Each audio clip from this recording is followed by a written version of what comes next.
Hi, it's Sunday the 15th of March 2026. Welcome to this week's My Thoughts vlog. As usual, unscripted, these are just my thoughts and my opinions. But this week's quite an important one. I don't know if anyone's seen the Mirror today, the Sunday Mirror, but there's a 2-page article by the amazing journalist Susie Boniface, and she's talking about a document that's come to light. Now, this document is an absolute game changer for the nuclear test veteran campaign. You could say it's our smoking gun or glowing crater or whatever, but it's really, really important. Basically, it says that Christmas Island, where the nuclear tests were, or some of them, tests were done on fish and some of the surroundings, which showed massively elevated levels of radiation. And it was in the air, the water, the ground, and the fish which the men ate.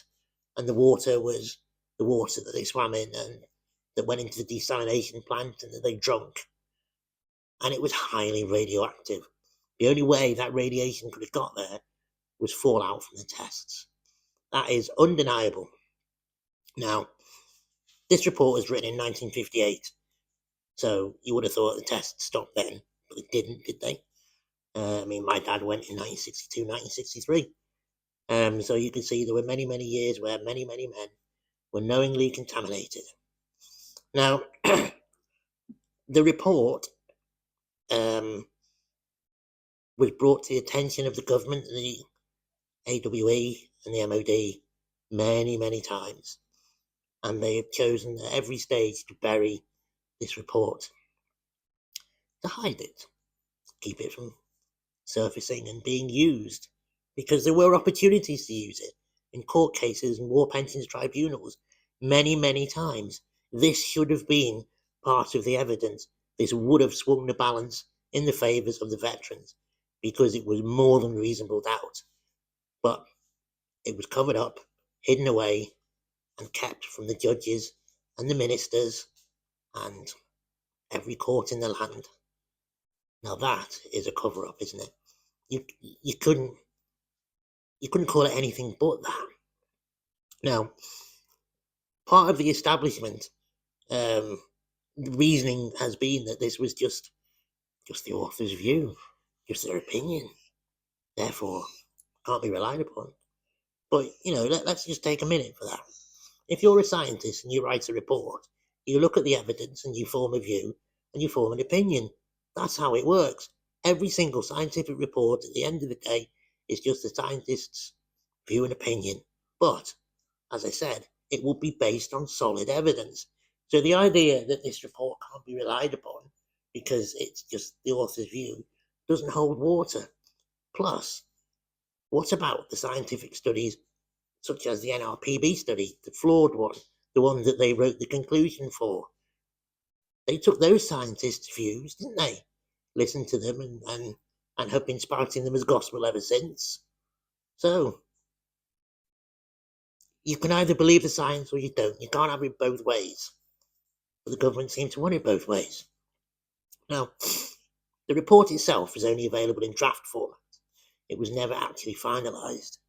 And again, you've got to ask yourself, why? Why keep a draft report for so long?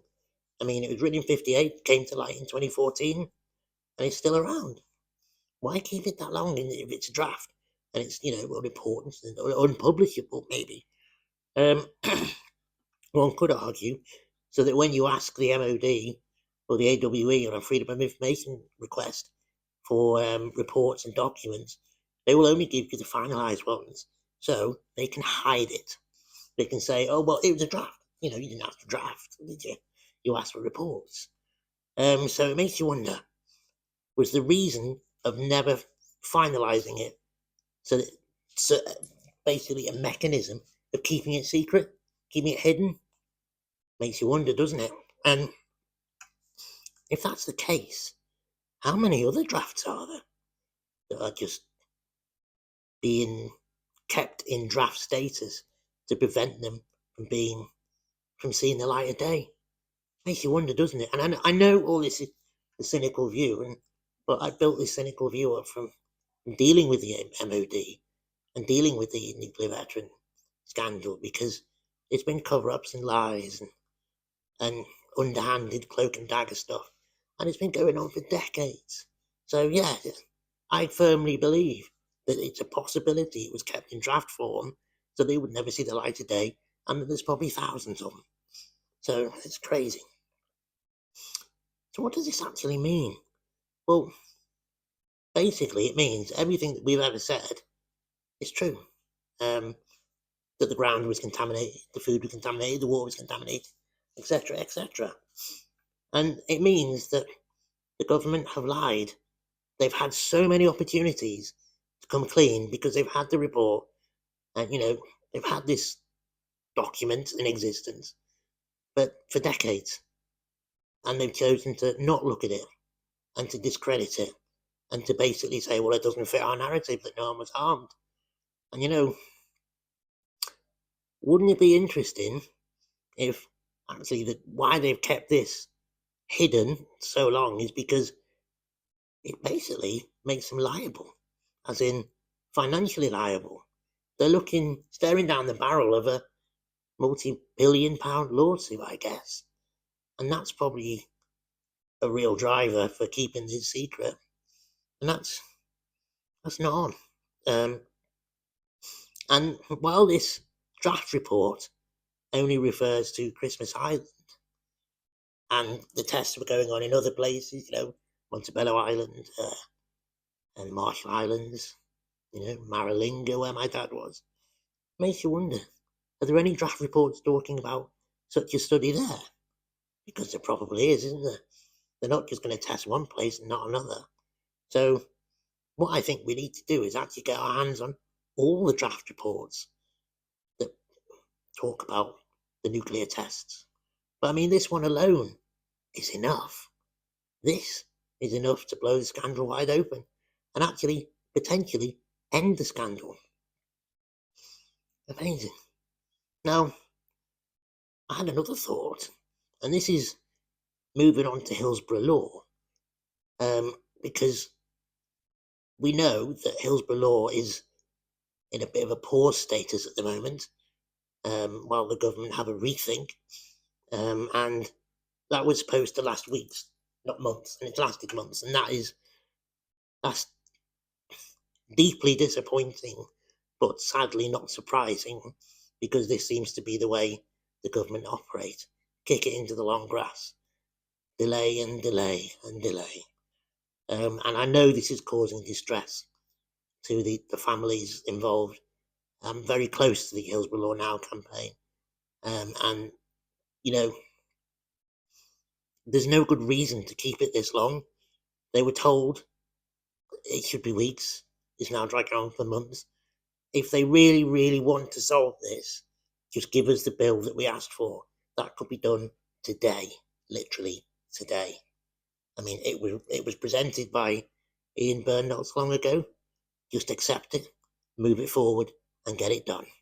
But I had a thought when I found out about this draft document referring to nuclear test veterans. Is there a possibility, and call me a cynic again, is there a possibility that one of the driving forces for delaying Hillsborough Law is because this was about to pop out?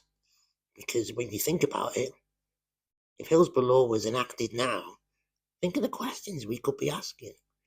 Think of what would happen if we took them to court now with Hillsborough Law enacted. They wouldn't have a leg to stand on. They'd be absolutely knackered. But that's how it should be. They haven't got a leg to stand on. It's time that justice was served. It really is, because the men have waited. This is a 70-year scandal. The men have waited too long. The families have waited too long. Enough is enough. So it's a really, really important day. Really important. This report has blown things wide open, and I will be so interested to see what happens next and the response from government, because you can bet your bottom dollar they are worried, and they are going to be wriggling and squirming to try and get out of it. But to my mind, they can't. It's there, black and white. Their own scientists wrote it, whistleblowers, and they silenced it. You couldn't make it up, could you? It's disgraceful. We deserve better. Thousands of men have died. Thousands of women have had miscarriages. Many, many thousands of people have been ill, born with disabilities. And you know what? This document proves they probably knew about it. It absolutely proves it. So anyway, I've rambled on too long. But just before I go, just a tiny update. My little boy is now just over a week old, and he's doing really well. His mum's doing great as well. So happy boy I am. Happy to be a dad of two lovely, healthy boys, and happy that actually there might just be a light at the end of the tunnel for nuclear test veterans. They deserve it. We deserve it. So I'll let you go and enjoy your Sunday. But thanks for watching, and as always, please ask me any questions. I'll answer them. Anything at all. So have a good Sunday, and I'll see you soon. Thanks again. Bye.